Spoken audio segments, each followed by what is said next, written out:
خواب میں فوت شدہ آدمی کو برہنہ حالت میں دیکھنا، اس کی کیا تعبیر ہے؟ اس کی تعبیر یہ ہے کہ جو فوت شدہ آدمی ہے اس کے جو زندہ ورثاء ہیں وہ اس کے حق میں دعائیں نہیں کر رہے، کیونکہ جب آدمی دنیا سے چلا جاتا ہے وہ دعاؤں کا محتاج ہوتا ہے، اور جو اس کے بیٹے اور بیٹیاں ہیں وہ اپنے والد یا والدہ جو بھی ہیں، یعنی جنہوں نے تعبیر پوچھی ہے انہوں نے یہ بتایا نہیں کہ ان کا باپ ہے یا ان کی والدہ ہے۔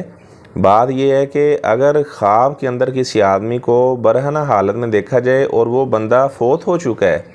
تو اس کا مطلب یہ ہے کہ جو اس کے ورثاء ہیں نہ تو کبھی انہوں نے اس کی طرف سے صدقہ خیرات کیا ہے، اور نہ ہی وہ اس کے بارے میں اللہ تعالیٰ سے مغفرت کی دعا کرنے والے ہیں۔ اگر کسی کا باپ یا اس کی والدہ دنیا سے جا چکے ہیں تو زیادہ سے زیادہ ان کے حق میں دعا کرنا، رب ارحمہما کما ربیانی صغیرا۔ بعض ایسے لوگ ہوتے ہیں وہ روزانہ اپنے والدین کو یاد کرتے ہیں، روتے ہیں، لیکن جب ان سے پوچھا جائے کہ آپ اپنے والدین کے لیے بخشش کی دعا کتنے کرتے ہیں تو وہ کہتے ہیں جی وہ تو کئی سال ہو چکے ہم نے کبھی رب ارحمہما کما ربیانی صغیرا یہ پڑھا ہی نہیں ہے۔ تو بات یہ ہے کہ اگر آپ کے والدین سے محبت تھی تو محبت کا پھر ثبوت دیں، زیادہ سے زیادہ ان کے حق میں دعائیں کریں، کیونکہ جب کوئی انسان دنیا سے چلا جاتا ہے اس کے اعمال کا سلسلہ منقطع ہو جاتا ہے اور وہ دعاؤں کا محتاج ہوتا ہے۔ اور جب بیٹے یا بیٹیاں اپنے فوت شدگان والدین کے لیے دعا کرتے ہیں، فوت شدہ لوگوں کے لیے، تو ان کے جنت میں درجات بلند ہوتے ہیں، تو وہ اللہ تعالیٰ سے استفسار کرتے ہیں کہ یا اللہ ہمارا جنت میں درجہ کیسے بلند ہو گیا ہے؟ تو انہیں بتایا جاتا ہے کہ آپ کے بیٹے آپ کی بیٹیاں آپ کے حق میں دعا کر رہے ہیں، تو ان کے دعا کرنے کی وجہ سے جنت میں آپ کے درجات بلند ہو رہے ہیں۔ تو آپ زیادہ سے زیادہ آپ کی والدہ ہے یا آپ کے والد صاحب ہیں جو دنیا سے جا چکے ہیں اور جس کیفیت میں آپ نے دیکھا ہے، زیادہ سے زیادہ آپ ان کے لیے استغفار کریں، اور جتنا ہو سکے ان کی طرف سے مالی صدقہ بھی کیا جائے، اور جو فوت شدگان ہیں ان کی طرف سے مالی صدقہ بھی کیا جا سکتا ہے، جیسا کہ آپ صلی اللہ علیہ وسلم کے صحابی حضرت سعد بن عبادہ رضی اللہ تعالیٰ عنہ، انہوں نے آپ صلی اللہ علیہ وسلم سے اپنی والدہ جو فوت ہو چکی تھی ان کے بارے میں مالی صدقے کے بارے میں سوال کیا، تو آپ صلی اللہ علیہ وسلم نے فرمایا کہ آپ ایسے کریں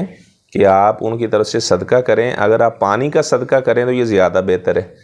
تو حضرت سعد رضی اللہ تعالیٰ عنہ انہوں نے اپنی والدہ کی جانب سے مسافروں کے لیے ایک کنویں کا انتظام کروایا اور اس پر لکھ دیا ھذا بئر لأم سعد، یہ کنواں ام سعد کی جانب سے وقف ہے۔ اگر آپ عمرہ کرنے کے لیے جاتے ہیں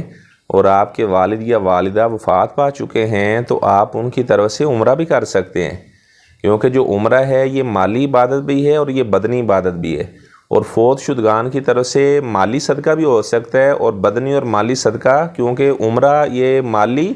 اور بدنی یعنی دونوں چیزوں کا یہ مجموعہ ہے، یعنی عمرہ مالی عبادت بھی ہے اور بدنی عبادت بھی ہے۔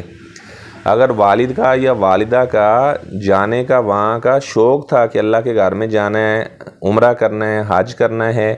بیماری کی وجہ سے نہیں جا سکے لیکن وہ خواہش کیا کرتے تھے، یا معاشی حالات تنگ تھے وہ نہیں جا سکے، تو پھر بیٹا یا بیٹی ان کی طرف سے عمرہ کرنا چاہے تو عمرہ بھی کر سکتے ہیں۔ تو بات یہ ہے کہ آپ زیادہ سے زیادہ اپنے فوت شدگان کے لیے بخشش کی دعا کریں۔ والدین ہیں تو رب ارحمہما کما ربیانی صغیرا یہ کثرت سے پڑھیں۔ تو یہ جو آپ کو خواب آیا ہے اس کی تعبیر یہی ہے کہ وہ دعاؤں کے محتاج ہیں، اور جتنی دعائیں ان کے حق میں کرنی چاہیے اتنی آپ لوگ دعائیں نہیں کر رہے۔ بیٹے بھی اس میں سستی کا مظاہرہ کر رہے ہیں، اور جو بیٹیاں ہیں وہ بھی سستی کا مظاہرہ کر رہے ہیں، یعنی اپنے فوت شدگان کے لیے وہ دعا نہیں کر رہے، اسی وجہ سے خواب کے اندر ان کو برہنہ کیفیت میں، یعنی آپ کو وہ برہنہ کیفیت میں نظر آئے ہیں۔ کیونکہ جب کوئی آدمی غسل خانے میں ہوتا ہے، اگر وہ اپنے کپڑے ساتھ نہیں لے کر جاتا تو وہ محتاج ہوتا ہے، وہ آواز دے کر کہتا ہے مجھے کپڑے دے میں محتاج ہوں۔ تو اسی طرح جو آدمی فوت ہو چکا ہے اور برہنہ کیفیت میں اسے دیکھا گیا ہے تو وہ آپ کی دعاؤں کا محتاج ہے۔ زیادہ سے زیادہ ان کے حق میں آپ دعائیں کریں، اور جو ایک مسلم آدمی ہے اسے چاہیے کہ جتنے بھی لوگ دنیا سے جا چکے ہیں، وفات پا چکے ہیں، ان کے حق میں وہ بخشش کی دعا کیا کرے، اور یہ پڑھا کرے کہ یا اللہ میرے دلوں میں ان کے بارے میں کینہ پیدا نہ کرنا.